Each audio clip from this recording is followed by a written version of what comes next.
It was such a major part of my morning routine. Get up, start the coffee, get the newspaper, read the newspaper, begin the day. Well, newspapers are coming to an end and no one seems to know how to stop it. Oh, by the way, I'm the reason it's ending. You too. You see, we all get our news this way, or even this way. Come on, you cowards! They urinate on the street. But not for long, TV people. This is so quaint now, but it's over, man. Game over, man! Game over! What are we gonna do now? It's clear that consumers are moving away from the traditional newspaper, but what changes are taking place inside the industry? One clear issue for newspapers is the drastic decline in print advertising revenue. Newspapers have struggled because of their online competitors, who can provide the same exact function without the cost of production that newspapers bear. As a result, local newspapers are going out of business and even big-name periodicals are struggling to profit. To give us a better understanding of the factors behind this decline of newspapers, we sat down with industry insider Ann Blinkhorn for an exclusive interview.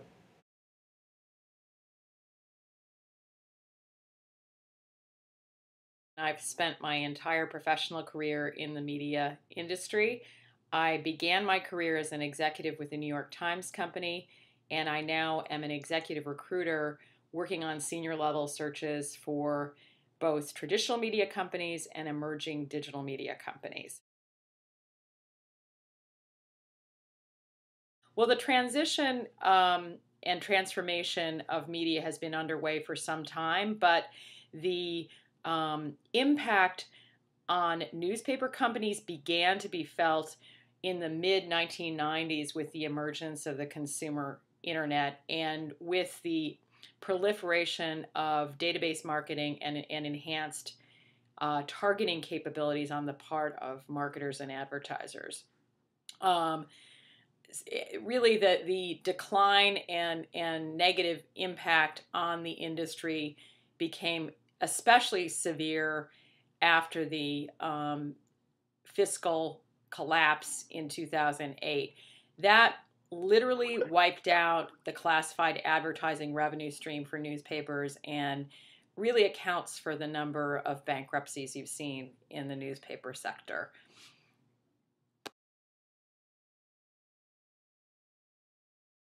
All newspaper companies have made significant strides in developing their business across new digital platforms. Most newspaper businesses have both online editions as well as now mobile and tablet editions, and they're attempting to grow those businesses. In addition, some of the larger newspaper companies have become involved in joint ventures to take advantage of shifting consumer trends and new technologies, such as Career Builder, which is an online recruitment business that is owned by a group of newspaper investors. And the other business strategy that they have used is to form essentially venture capital investment arms to invest in emerging digital businesses.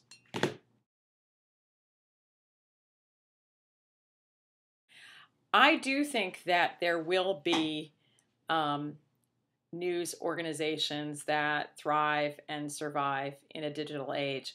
I don't think that print newspapers will exist in the same way they have for the last 200 years.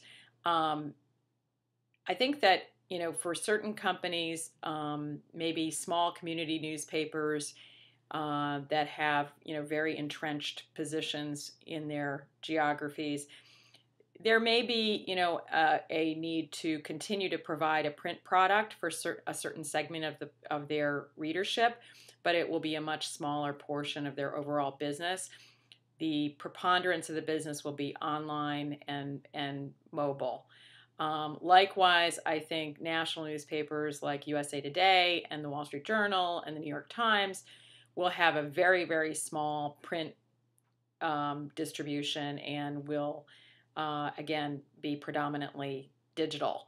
Unfortunately, I think metro newspapers in many communities may collapse. Many of them are already in bankruptcy, and they will be reinvented in most likely a digital form. I don't think that they will have the size and scale and impact that they've had in the past, and that is a concern for the communities they serve.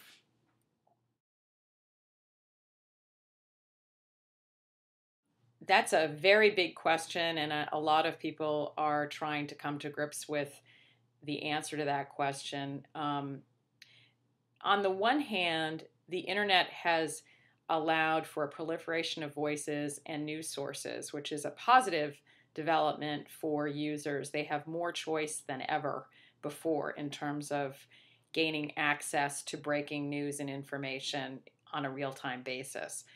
On the other hand, traditional journalism really is affected by this shift, and the newsroom of the future will need to be a lot smaller and leaner, and will need to uncover and focus and edit the news in a more streamlined fashion, just because the business model that had existed for so many years is broken.